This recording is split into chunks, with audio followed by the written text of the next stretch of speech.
untuk bisa kita segera mulai perkuliahan.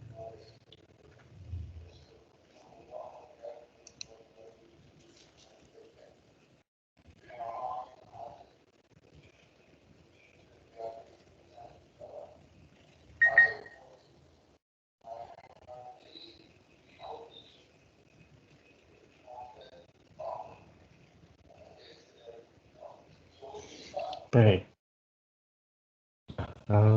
Sebelum kita mulai perkuliahan, apakah ada pertanyaan mengenai materi yang sudah lalu ataupun tugas yang saat ini sedang dalam proses pengerjaan?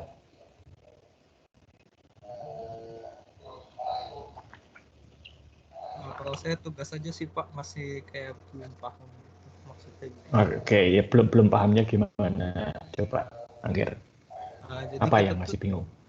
suruh buat kayak misalnya waktu pra-KRS itu merluin data apa aja, terus kayak habis Betul. pra-KRS itu muncul kayak data apa aja kayak gitu atau gimana Pak? Betul, ya betul. Jadi pada saat pra-KRS, itu data apa saja yang dibutuhkan. Kemudian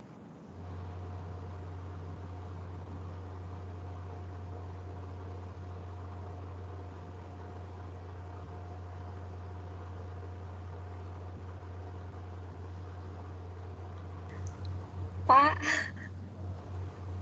Freeze Pak. perlu disadari gitu ya, bahwa ada data yang di pra-KRS itu juga digunakan pada saat KRS. Jadi itu data yang sama, bukan data yang berbeda. Contoh data mahasiswa pada saat pra-KRS itu adalah data mahasiswa yang sama yang digunakan untuk KRS. Nah, apa maksud saya? Nah, oke. Ada lagi pertanyaan yang belum jelas mungkin? Oke. Semoga nanti menjadi lebih jelas. Nah, dalam prakteknya ya, ini kan kalian tidak praktek beneran ya. Dalam prakteknya kalau menggali data apa yang dibutuhkan pada satu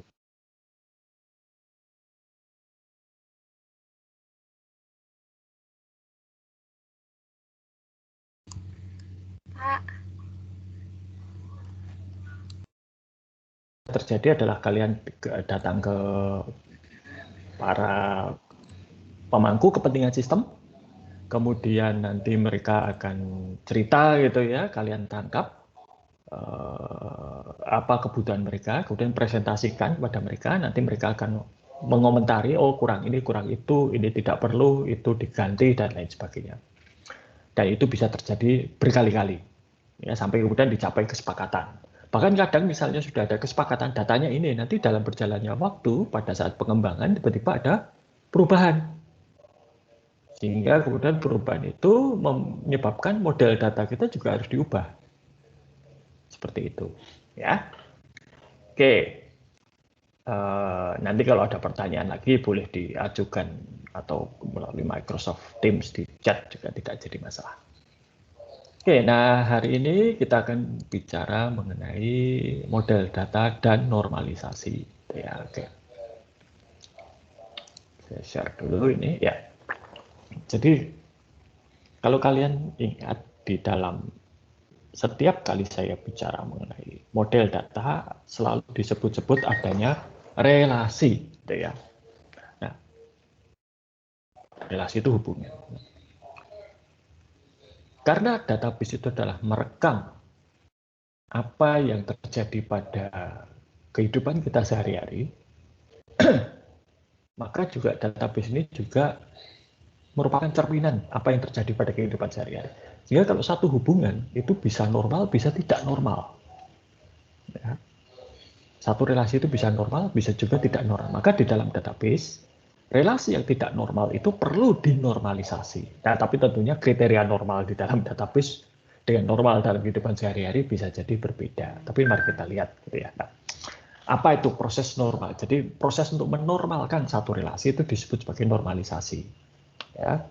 Jadi ini ada alat bantu gitu ya untuk memperbaiki rancangan model data dari database yang kita kembangkan. Ya, ini ada dasar teorinya. Dasar teorinya itu adalah jadi begini. Model relasional, data yang kita pakai sekarang itu namanya model relasional. Itu berdasarkan satu cabang matematika yang namanya aljabar relasional. Maka normalisasi itu juga sebetulnya punya dasar matematika, itu aljabar tadi, aljabar relasional. Maka normalisasi itu bisa dijabarkan dalam bentuk matematika sebetulnya. Hanya saja tidak akan saya sampaikan di sini karena tidak ada gunanya. Satu, dua malah menambah rumit ya. Tiga, saya juga nggak terlalu paham aljabar. Gitu ya. Jadi apa yang terjadi di dalam setiap model data itu pasti ada hal-hal yang perlu untuk diperbaiki. Nah, maka normalisasi ini membantu untuk memperbaiki secara bertahap, gitu ya, relasi atau model data kita supaya menjadi normal. Nah, masalahnya, gitu ya, nanti akan kita bahas lebih detail di belakang. Normalisasi ini berdasarkan pandangan teoritis secara matematis, gitu ya. Jadi ada yang bisa diterapkan di dalam praktek, ada yang tidak. Ya, nanti kita lihat. Oke. Nah, hal yang pertama yang perlu dibahas di sini adalah yang namanya dalam relasi itu ada yang namanya functional dependency, ketergantungan fungsi. Satu tabel ya, itu ada atribut dan atribut-atribut di dalam tabel ini itu saling berhubungan. Ya, contoh, Paul, NPM-mu berapa Paul? 24928. 24 928. 928. Nah, oh ya ini belakang sendiri ya, 29. Iya. 24928. Nah, kalau kita lihat di dalam entitas mahasiswa Fakultas Bisnis dan Ekonomika UHJ 24928 ini adalah atribut unik Paul dan itu hanya punya relasi atau hubungan dengan Paul. Jadi kalau ini kita cek 24928 ya nama yang ada Paul, alamatnya Paul. Jenis kelamin pria karena Paul pria, saya tidak salah gitu kan. Tidak berhubungan dengan data dosen, tidak berhubungan dengan datanya Angger atau Regina atau yang lain. Ya, jadi ini saling terhubung dan saling tergantung. Nah, di dalam satu entitas ya atribut identifier atau primary key atau kunci, atribut kunci itu menentukan atribut-atribut yang lain. Jadi kalau di dalam atribut kuncinya itu 24928, ya itu berarti semua yang deretan berikutnya itu pasti milik Paul. Kalau misalnya zaman saya mahasiswa dulu 06847, itu semua datanya pasti milik Samyaji. Tidak ada yang lain. Ya, jadi itu yang namanya ketergantungan.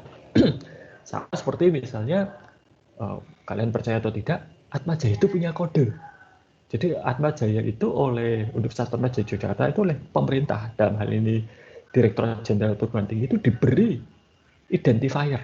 Saya lupa identifiernya apa, tapi ada. Sehingga bisa dibedakan antara Atmajaya Jakarta, Atmajaya Yogyakarta, dan Atmajaya Makassar. Ya. Nomor identitas itu menentukan di belakangnya itu Atmajaya yang mana. Gitu ya. Oke. Dan dependensi ini bisa macam-macam. Oke. Ada dependensi ini yang full functional, ya, jadi yang penuh. Ya. Contohnya di sini yield itu hasil ya itu sepenuhnya tergantung pada dividen dan harga. Ya, karena apa? Yield itu adalah stok, dividen dan stock price. Ya. Ada juga yang determinan, itu atribut yang menentukan atribut yang lain. Nah, NPM, NIK itu adalah atribut yang sifatnya determinan, menentukan yang lain. Ya. Bisa juga kemudian multi determination. Ya, jadi satu nilai itu bisa menentukan nilai-nilai yang lain, ya. Jadi misalnya A itu menentukan B atau departemen. Nah, sekarang kita bicara departemen bisa ya. Anda tahu kan kita barusan mengalami perubahan struktur di mana akuntansi itu menjadi departemen. Ya. Ketua departemennya masih Bu Anas, ya. Dan di bawah akuntansi itu nantinya akan ada prodi-prodi. Sementara ini baru ada satu prodi S1, kaprodinya berarti nanti sedang dalam proses dan diharapkan mungkin tahun ini atau tahun depan kita akan punya prodi magister akuntansi. Ya. Nah, jadi departemen akuntansi itu menentukan prodinya apa saja. Nanti mungkin kita akan punya prodi S3 akuntansi, siapa tahu di masa depan. Ya. Tiap prodi punya mata kuliah, semua mata kuliah AKT itu hanya ada di prodi atau departemen akuntansi. Maka departemen akuntansi menentukan mata kuliah apa saja yang ada di dalamnya. Ya. Oke, dan relasi itu juga punya atribut, ya, one to many, kita sudah tahu ini, kan? Ya. Oke, sekarang kita kembali ke konsep normalisasi. Ya. Jadi bentuk model data yang nantinya itu normal itu disebut sebagai bentuk normal. Yang sudah melewati proses normalisasi itu sudah nanti akan disebut sebagai bentuk normal. Ya. Nah, normalisasi ini dilakukan secara bertahap. Mulai dari bentuk normal pertama sampai nanti bentuk normal yang kesekian. Nanti saya tunjukkan ada berapa, ya. Jadi harus bertahap. Ya. Semua data, semua model data itu harus melalui proses normal yang pertama dulu, yaitu ini, first normal form. Ya, jadi kalau kita lihat tabel, itu harus kita lihat apakah semua sudah memenuhi syarat sebagai bentuk normal pertama. Yaitu apa? Semua baris itu harus punya kolom yang sama. Jangan sampai baris pertama 10 kolom, baris kedua kalau hanya 3 kolom, itu berarti tidak normal. Berarti salah satu harus keluar, gitu, ya. Lalu tiap kolom itu hanya punya satu nilai, atau setiap atribut itu hanya ada satu nilai. Kalau atributnya nama, ya nama saja. Jangan diisi alamat, jangan diisi usia, jangan diisi jenis kelamin. Ya. Kalau atributnya itu gaji pokok, ya isilah dengan gaji pokok. Jangan tunjangan, jangan yang lain. Ya, ini bentuk normal. Jadi semua tabel selama tidak ada kolom yang sama dan isi kolomnya itu ya seragam, ya, itu sudah masuk ke dalam bentuk normal pertama. Nah, setelah memenuhi syarat sebagai bentuk normal pertama, kemudian kita melangkah ke bentuk normal yang kedua, ya, di mana kolom kunci itu menentukan, kolom yang bukan kolom kunci itu tergantung pada kolom kuncinya. Jadi misalnya, di sini ada tadi seperti contoh saya dengan Paul 24928. Misalnya di sini. Berarti ya kolom-kolom yang lain itu isinya harus data mengenai Paul. Karena apa? Tergantung pada NPM tadi. Jadi jangan sampai misalnya NPM-nya Paul kok usianya atau tanggal lahirnya Angger. Nah, ini nggak boleh. Ya. Jadi ini harus dilihat betul. Semua kolom, ya, itu tergantung pada kolom kuncinya. Nah, kolom kuncinya ada berapa? 1 atau 2 itu nanti bisa, ya. Nih. Nah, kalau jadi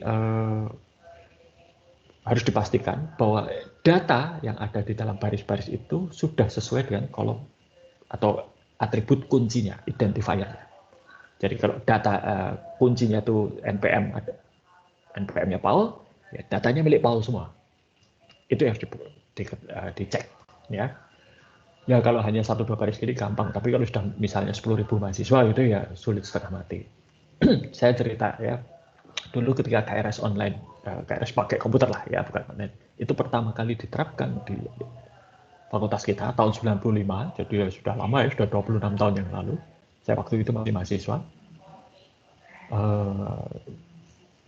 Lalu ada angkatan 95 yang masuk. 95 itu angkatannya Bu Ana. Ya, Bu Ana itu masuk sebagai mahasiswa. Saya kebetulan waktu itu sudah lebih senior. diminta fakultas untuk membantu mendampingi dalam rangka inisiasi itu ya, untuk mendampingi mahasiswa baru pengisian KRS.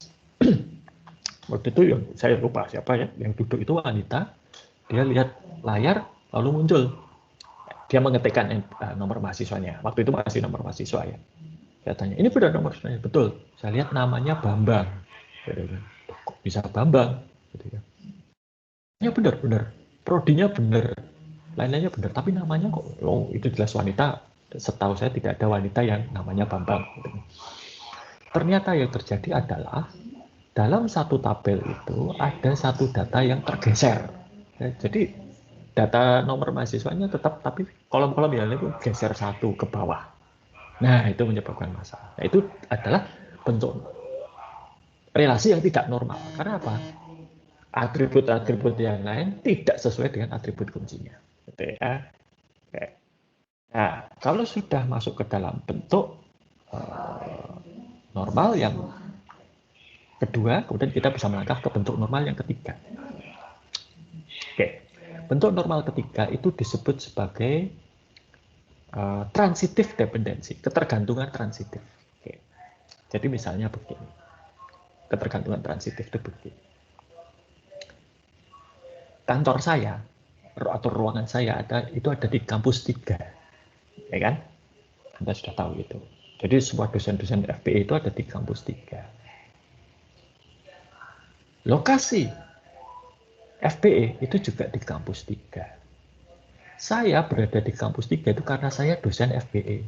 Bukan karena saya ditugaskan atau ditempatkan di kampus 3. Tidak, saya itu ditugaskan di FPE. Dan karena FPE itu ada di kampus 3, maka kantor saya ada di kampus 3. Kalau nanti FPE itu pindah, misalnya ke kampus 4, kampusnya FISIP, ya kantor saya akan ikut pindah ke kampus 4. Karena saya masih sebagai dosen FPE. Kalau misalnya saya tiba-tiba ditransfer ke Fakultas Hukum, maka kantor saya akan pindah ke kampus 1 karena saya mengikuti fakultas, bukan saya mengikuti kantor. Menangkap ya? Saya di kantor, saya di gedung itu karena saya anggota fakultas. Dan karena fakultas ada di situ gedung, bukan kebalik. Ya. Jadi saya tergantung pada fakultas, gedung tergantung pada fakultas. Kalau fakultasnya pindah, saya ikut pindah, gedungnya tidak. Gitu ya. Oke, bentuk normal ketiga. Lalu ada Boy's Code Normal Form. Ya, sudah ada berapa tadi? Bentuk normal 1, bentuk normal 2, bentuk normal 3, dan sekarang ada Boy's Code Normal Form. Ya. Nah, di sini ini terjadi kalau satu tabel atau satu relasi itu punya banyak kunci kandidat. Kunci kandidat itu adalah kolom-kolom yang mungkin menjadi identifier. Ya. Jadi kalau satu kolom bisa jadi identifier, mungkin ada kolom-kolom lain yang siap menjadi identifier. Sama seperti data Anda. Data Anda itu kan ada NPM, itu yang menjadi identifier. Tapi juga ada data Anda yang bisa menjadi kandidat identifier, yaitu apa? NIK. Dengan NIK itu pasti unik. Tapi kenapa kok yang dipilih NPM bukan NIK? Karena NIK itu tidak cocok untuk data mahasiswa. Meskipun ya bisa kalau mau dipakai, gitu kan? Oke. Dan ini overlap. Ya.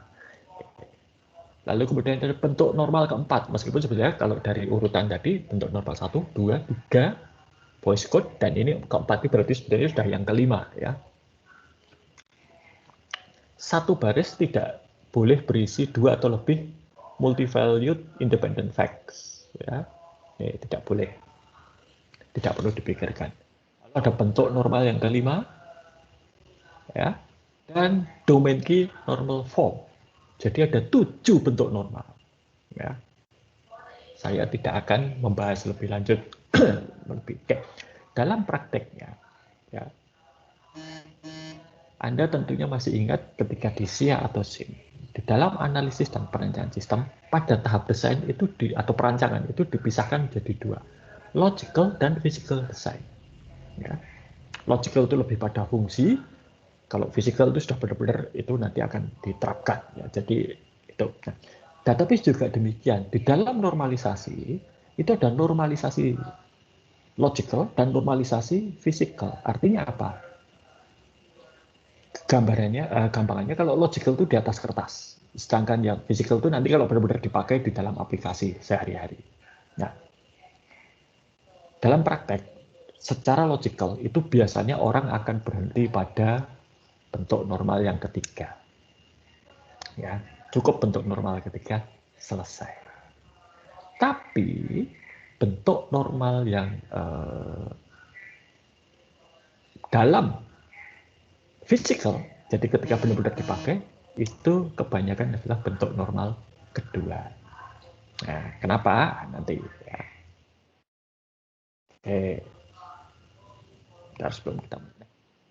Gimana supaya data itu normal, gitu ya?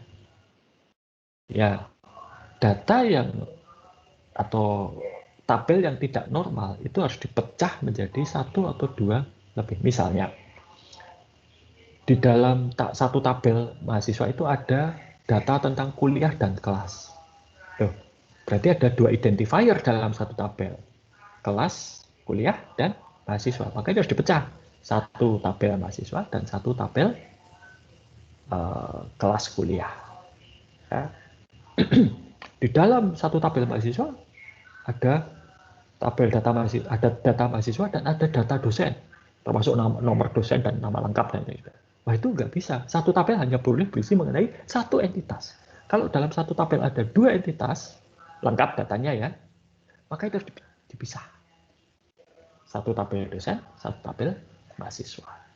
Nah, ini ada hubungannya dengan mengapa kok dalam praktek itu hanya sampai bentuk normal ketiga dan sampai pada bentuk normal kedua kalau di dalam logical. Begini, kalau setiap kali satu tabel itu melalui proses normalisasi, itu harus dipecah supaya normal. Ya. Semakin banyak proses normalisasi, semakin tinggi dari bentuk normal 1, 2, 3, Boyce code, bentuk normal 4, 5, dan domain key, berarti tabelnya itu nanti ada potensi dipecah-pecah menjadi banyak tabel. Ya kan? Nah, faktanya, ini sudah saya singgung dalam beberapa waktu yang lalu, kalau banyak tabel, itu dan kita butuh data dari semua tabel tersebut atau beberapa tabel tersebut, kita harus melakukan operasi apa di dalam SQL? Join. Dan join itu bukan operasi yang disukai. Karena join itu akan memperlambat. Memperlambatnya apa? Satu, komputer harus mencari tabelnya ada di mana. Dan kemudian dibaca. Dan setelah dibaca, baru dia digabungkan dengan tabel yang lain. Itu baru dua tabel. Kalau lebih dari dua tabel, ya semakin lama. Dan kalau semakin banyak tabel, ya semakin lama. Tiap tabel isinya banyak, semakin lama lagi. Ya. Jadi normalisasi ini hanya bagus di atas kertas, tetapi di dalam prakteknya tidak, karena akan mempengaruhi kinerja basis data. Ya. Semakin banyak tabel, maka kenapa di atas kertas atau yang logical design itu hanya sampai bentuk normal ketiga? Ya, karena itu itulah faktanya, itulah yang sering terjadi, hanya perlu dinormalisasi. Boyce code, domain key, bentuk normal 4 dan 5 itu sangat jarang dijumpai di dalam praktek. Itu hanya ada di atas kertas, hanya matematika, secara matematika. Dalam prakteknya itu sangat jarang dijumpai. Ya. Lalu, di dalam bentuk, ketika itu diubah menjadi physical design, juga sama. Physical design, kalau terlalu banyak tabel, ya, maka bentuk kalau dalam desain itu sudah bentuk normal ketiga, ketika itu akan diterjemahkan menjadi database yang sesungguhnya physical, itu bahkan dikembalikan ke bentuk normal kedua. Ya, saya pernah ketemu salah satu engineer-nya Oracle, dia mengatakan seluruh database dunia itu harusnya hanya cukup sampai bentuk normal kedua, dia mengatakan. Ya. Karena apa? Semakin sedikit tabel, itu kinerja basis datanya semakin bagus. Dan ini kemudian dibuktikan oleh Google. Ya, Google itu untuk database-nya, untuk beberapa aplikasi ya, tidak semua, itu bahkan bentuk relasinya tidak normal. Tabel datanya Google, terutama yang big data, itu tidak dinormalisasi.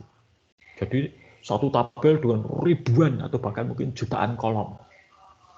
Kenapa? Karena itu yang paling cepat untuk kebutuhan Google. Ya. Google kan tidak membutuhkan yang namanya integritas. Ya. Hasil pencariannya tidak perlu akurat. Nah, tapi kalau untuk basis data misalnya untuk aplikasi keuangan, ya itu harus akurat, maka bentuk normalnya yang kedua, DTF. Ini. Jadi semakin banyak bentuk normal yang dilalui atau yang diujikan, gitu ya, itu malah justru semakin jelek untuk kinerja basis data. Oke, jadi nanti kalau dalam praktek cukup kalian normalisasi sampai bentuk kedua atau ketiga saja. Ya. Bentuk kedua itu apa tuh? Gampang. Yang jelas satu tabel minimal harus ada satu identifier dan semua isi tabel itu mengenai satu entitas saja. Ya. Kalau sudah ada dua entitas, pisahkan. Dah, titik. Ya, jadi satu tabel, satu entitas beserta semua atribut yang relevan. Ya. Nah, untuk kita menggambarkan model data itu ada beberapa metode, ya. Tapi yang paling umum dipakai untuk basis data itu adalah sebagai entity relationship atau ER. Ya. Nah, ER ini dulu dibuat oleh orang yang namanya Peter Chen. Maka notasi atau diagram entity relationship ini sering disebut sebagai Chen ERD. Ya, karena ini yang membuat si Peter Chen gitu. Nah, ini bentuknya seperti ini, di mana ini itu adalah entity dan beserta atribut-atributnya. Kotak ini entitas, lalu yang elips atau ya elips ya, ini adalah atribut, dan bagaimana satu entitas punya relasi dengan entitas yang lain. Maka namanya entity relationship. Entitas relasi. Ya, gampang kan? Nah, lalu bagaimana menampilkan relasi ini? Ada banyak Chen ini, kemudian model IR Chen ini kemudian berkembang. Ya. Ada beberapa varian. Ya. Ada yang seperti ini, ada yang pakai crossfoot, ada yang pakai tabel dan lain sebagainya. Ya, ini. Jadi itu, ya, bentuk. Jadi normalisasi itu hanyalah salah satu pendekatan ke model data, ya. Dan ini supaya bisa menampilkan model data sebelum itu nanti diterjemahkan. Oke, ya, sambil sementara saya buka apa namanya? Oh, saya freeze ya. Oh, koneksi saya nggak apa-apa, nanti di rekamannya utuh biasanya ya.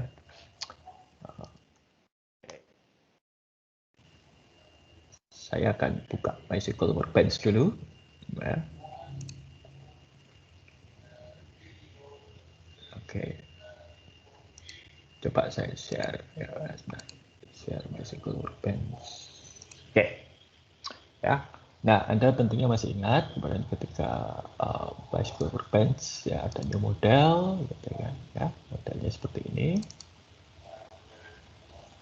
Nah, ini ada tabel gitu kan. Tabel seperti ini. Oke. Nah, ada yang membuat bentuk-bentuk untuk apa namanya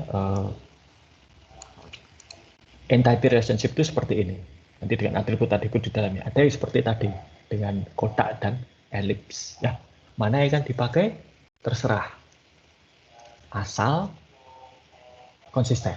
Jadi jangan pakai kotak seperti ini dengan atribut lalu yang satunya pakai yang seperti yang JDAD aslinya tadi, ya.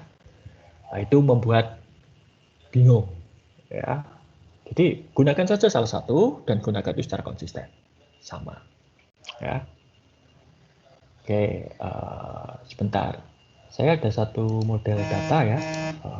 Sebentar. Sebentar, saya buka dulu. Kalau bisa saya temukan model datanya.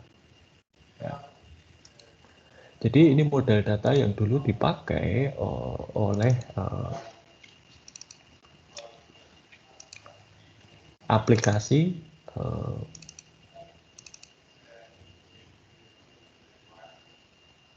di oke. Ini coba saya buka ya. Oke, ini nanti semoga bisa kelihatan ya. Ya. Nih, bisa dilihat ya, ada sekian banyak tabel ini. Ini adalah aplikasi yang dulu dikembangkan ketika saya membantu Kementerian Dalam Negeri, Direktorat Jenderal PMD ya, untuk membuat sistem informasi manajemen bagi program PNPM Mandiri Perdesaan. Ya, kalau tidak jelas tidak apa-apa karena aslinya kecil, gitu ya, kecil sekali. Ya. Nah, ini model data ini ini menggunakan aplikasi pada waktu itu namanya DB Designer. DB Designer itulah yang sekarang menjadi MySQL Workbench. Ya, ini seperti ini. Begitu banyak ya, saling ruwet loh. Nah, ya. Harap maklum, gitu ya. Ya memang itu aplikasi itu seperti itu, ya. Jadi banyak sekali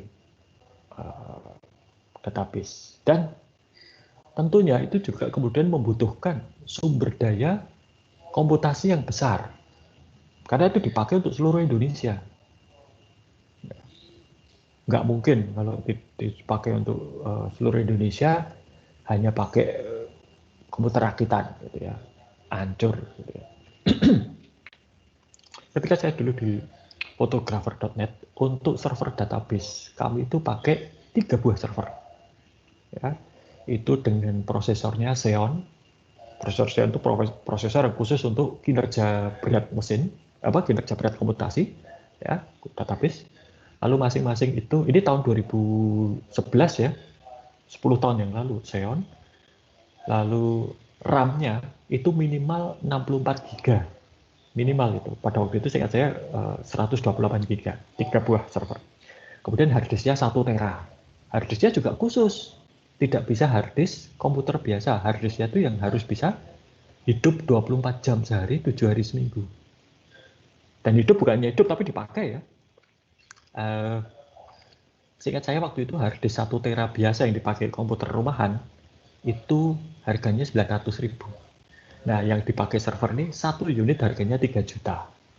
Jadi lebih dari 3 kali lipat. Karena memang ini harus tahan 24 jam. Nah, ini. Nah, itu kami servernya rakitan dan itu ada 3 server. 3 server, masing-masing harganya waktu itu 25 juta. Tahun 2011 itu kalau saya nggak salah ingat ya, dolar itu 10.000. Jadi kalau 25 juta itu berapa ribu ya? Pakai kalkulator gitu. 25 juta bagi 10.000. 2.500. Gitu. Nah, sekarang 2.500 kalikan berapa? 15.000 kalau saya ingat. 37,5 juta. Satu gitu. Ya, padahal kami punya. Ya, itu baru untuk database. Ya. Belum yang lain-lain. Dan itu yang tidak pakai merek, ya, rakit sendiri. Kalau pakai merek jauh lebih mahal lagi karena nggak mungkin. Nah, itu. Oke, hari ini itu saja materinya mengenai normalisasi dan model data. Ya, ada pertanyaan mengenai materi hari ini? Saya kira waktu akan lebih produktif kalau nanti Anda gunakan untuk mengerjakan tugas atau hal-hal lain yang Anda butuhkan. Dan kalau ada pertanyaan, ada nggak pertanyaan yang mau diajukan sekarang? Oke, kalau tidak ada tidak apa-apa. Saya kira cukup sekian ya. Nanti kita bahas tugas Anda minggu depan. Oke, sampai jumpa.